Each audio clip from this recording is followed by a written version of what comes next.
Greetings and salutations, it's me, Colin. I'm proud to announce that Colin's Last Stand has a brand new weekly podcast all about PlayStation. It's called Sacred Symbols, and it's co-hosted by comedian, YouTuber, and social commentator Chris Raygun. If you liked my old shows, Podcast Beyond and PS I Love You XOXO, then Sacred Symbols is made for you. It's a hardcore PlayStation podcast for hardcore PlayStation fans, and covers all the news, new releases, and happenings of the day. You can subscribe to Sacred Symbols on iTunes, Google Play, and other podcast services, or at soundcloud.com/sacred symbols.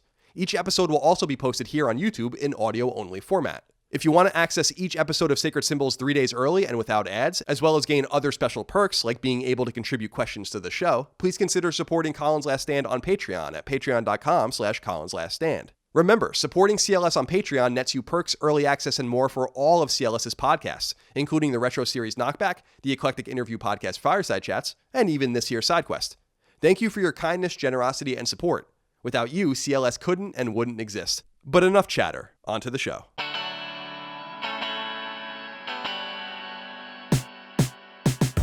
It seems like with each passing week, a new fracture is revealed in the gaming industry, a new shifting tide that separates seemingly like-minded and passionate people from one another and causes yet a new schism in the culture war. In this case, I'm referring to what happened this past week with developer ArenaNet, its popular PC game Guild Wars 2, the firing of a pair of ArenaNet employees, and the dueling industry-wide reactions that resulted.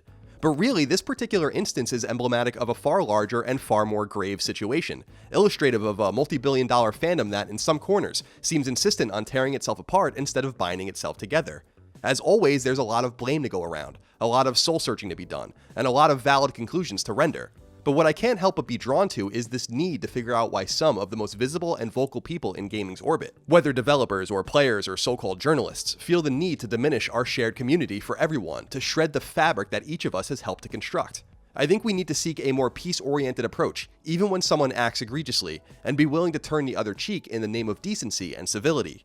It seems like each day brings along with it a new witch hunt, and I'm just not interested in participating in this steady devolution. If in this case you have no idea what I'm talking about, let me catch you up. Guild Wars 2 is an MMORPG launched in the summer of 2012 as a direct sequel to the original Guild Wars, which came out back in 2005. As with virtually all of the popular, well-populated games in the genre, developer ArenaNet has invested heavily in keeping the game going with a constant stream of new content to keep players engaged and spending money. Some 6 years after the base game's launch, Guild Wars 2 retains a respectable and healthy player base, allowing ArenaNet to continue employing a couple hundred men and women, from engineers and artists to designers and programmers and everything in between, including, of course, writers. Two Guild Wars 2 writers, Jessica Price and Peter Fries, had an unsavory interaction with a fan of the game on Twitter, causing the two to be summarily fired. And so lines were quickly drawn, hot takes flowed like rushing water, and a new rupture emerged in the gaming industry, a rupture so familiar and indeed so incredibly tiresome. Many people celebrated Price's and Fries' firings. Others were left aghast by what happened, and what kind of precedents their firings may set. And then there were people like me, wondering why everyone needs to be burned at the stake at every single turn, no matter what, with staggering and, dare I say, unfortunate regularity. Jessica Price, much more than her ex-colleague Peter Fries, is central to this story. Price has more than a decade's experience in the gaming industry, with her most prominent pre-Guild Wars 2 role working on a couple of Kinect games for Xbox 360 while at Microsoft Game Studios. She also spent a handful of years as a project manager on the popular Pathfinder tabletop role-playing game, where she earned a reputation both for better and for worse for her incessant, sometimes forced, social justice slant. For instance, she appeared as a guest on a PAX Prime 2013 panel called Everything We Know Is Sexist, Now What?, played a central role in a 2016 Washington Post article about gender representation at gaming conventions, gave numerous interviews on social justice topics, and so on and so forth. There's nothing wrong with any of that. Price's advocacy joins the chorus of other women, and plenty of men too, who were concerned about the often white male-dominated gaming space, and so she chose to repeatedly speak out about it. Good for her. That's her right. But what's also clear is that Price developed a gigantic chip on her shoulder over the years, a chip shared by so many like-minded people in our industry, and she, like many of them, insisted that it stay there forever, no matter what. To view the size of the chip, just go ahead and browse her 408-page, yes, 408-page Tumblr, if you dare. The chip was visible from orbit, and it didn't only prove to be her downfall in this instance, but acted as yet another unnecessary flashpoint in gaming's ceaseless culture war. So when a perfectly friendly YouTuber chimed into one of her Twitter posts about Guild Wars 2 with some perfectly reasonable feedback, delivered with precisely zero vitriol or snark, and Price decided to publicly shame this person and bite his head off, she was fired. So too was the aforementioned Mr. Fries, who was merely defending her and by any metric had no business being fired at all. Hell, I don't think Miss Price deserved to be fired either, and that's my point. We're developing a new normal, catastrophizing every situation, every plot, every character, every gamer, every dev, every publisher, every anything. Everything that happens quickly turns into a game of its own, where sides must be chosen, where lines have to be drawn in the sand, where honor has to be upheld, where revenge has to be sought, where evening the scales is all that matters. This is just another reminder that we're the ones that have to change this reality into something else. I feel like we have no choice. It's okay to call people out, to call things out, to like or not like just about anything under the sun. I do it in my own videos. I'm doing it right now, actually. But why does everything always have to be taken to the maximum possible position, immediately and without fail? It's puzzling. Here's a fact, not an opinion by literally any objective measure. The YouTuber in question did absolutely nothing wrong. Here's another fact. Price's reaction to what this YouTuber said was about 10 orders of magnitude above and beyond what the situation actually called for. I'm not sure in what universe Price's reaction was anything less than embarrassing, and this is the way she's acted on Twitter for a long time, along with tons of other people. Listen, I'm a veteran OG online creator. I've been creating online content for literally 2 decades, and doing so professionally for 16 years. I wish more people who had a critique of my work came at me the way this person came at Miss Price. I couldn't imagine a world where something like this would upset me, yet I am also the first to admit that I've bitten people's heads off online too, in sometimes equally uncalled for ways. We all have our moments. There's no doubt Miss Price's experiences have painted her outlook and her attitude, but it's also clear that, unlike me, she's looking for a fight. Any casual glancing at her Twitter history will show you that.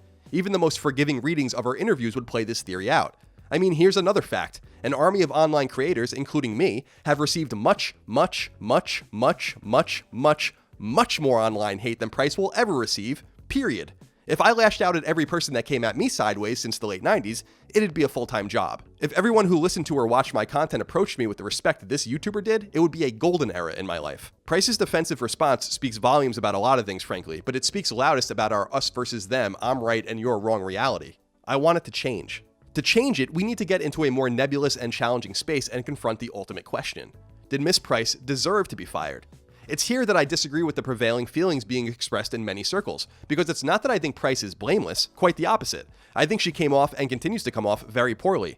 I also know that she has a history of being flippant with her language, like when she seemingly celebrated the death of beloved games commentator, podcaster, and personality John Bain, who recently passed away after a long battle with cancer. I mean, frankly, she doesn't seem like a good person to me at all, but I don't know her from a hole in the wall, and based on what I do know about her, I wouldn't want to be in the same room as her. But here's what I do know. Firing her was a mistake, and not for the reasons that the predictable cast of characters who don't seem to enjoy or even understand video games are making. It was a mistake because forgiveness is indeed a virtue, and maybe, just maybe, Miss Price should be both condemned for her actions and words and allowed to live to see another professional day. Not everything has to be reduced to the basest root of catastrophe. Not everything is the end of the world. Not every word spoken needs to be exploded like a bomb. She acted stupidly, brazenly, and irresponsibly, and it's well within ArenaNet's rights to fire her. I just don't understand what it really accomplishes, at least if we want to heal our divides instead of continuing them at an ever-accelerating pace. At some point, someone has to be the bigger person. Why couldn't that point be right now? Instead of always being on the hunt for the next person to destroy, maybe we should all just turn the other cheek, continue on our journey, and let the cards fall where they may. We only live in an us versus them reality because we choose to live in an us versus them reality. If many of us refuse to play that game, then I truly believe we will like the outcome. Maybe it's the pacifist in me. Maybe it's the truly forgiving person that I am. Perhaps it's even shaded a few colors deeper by my own experience being regularly named and shamed by a cabal of industry journalists, indie devs, and other media types for no reason whatsoever. You'd think that I'd celebrate a person on the so-called other side being taken down a notch for something they actually did, as opposed to all of the phantom claims that have unfairly injured my own character and my own reputation. But I just don't have it in me. It's the same mantra I shouted earlier this year, when I dedicated a video to my own experiences being victimized by an online stalker/harasser. Maybe we should all just strive to be better, even if it's hard. And perhaps all that's necessary to make that so is just for one side, any side, to de-escalate, turn the other cheek, and move on. You don't have to like a person. You don't have to agree with a person. You don't even really have to feel deep down that a person deserves forgiveness or a break or even a job. All I ask you to consider is being the person that extends a hand instead of the sharp tip of a sword. And I ask you to consider doing this because I think this mindset has the power to change the entire complexion of the gaming landscape, to alter our adversarial relationships with one another, and to deconstruct the walls that have been built up around us. Maybe I'm too optimistic in this regard, but change has to start somewhere, so why not with us? As I tweeted out when this whole situation came to be in the first place, this is all a two-way street. I readily join the chorus of voices that find it utterly hypocritical that the very people shouting from the rooftops that freedom of speech doesn't mean freedom from consequences don't want consequences for anyone on their so-called side. I mean, I get it. And I also understand why fewer and fewer people read video game websites, care about anything any of the authors, journalists, and any critics at these outlets have to say, and why so many gamers feel that these people hate them. It's because a lot of them do hate you. Just read their Twitter feeds or their articles sometimes. But here's the thing, guys and gals. I don't think everything needs to be reduced to the lowest common denominator, and I don't think we need to make a serious issue out of every passing occurrence. Because let's be real, no one is going to be talking about this in a month, and no one will remember that this happened at all in a year. So be mad, be agitated, but be realistic, be human. Treat others the way you want to be treated. Take the high road. You know, all of those platitudes. And if you're mad about the obvious media narrative constructed about this, do what I do. Don't read their sites. Don't give these fake journalists the attention they crave. None of these smaller, ideological-driven websites are performing vibrantly anyway.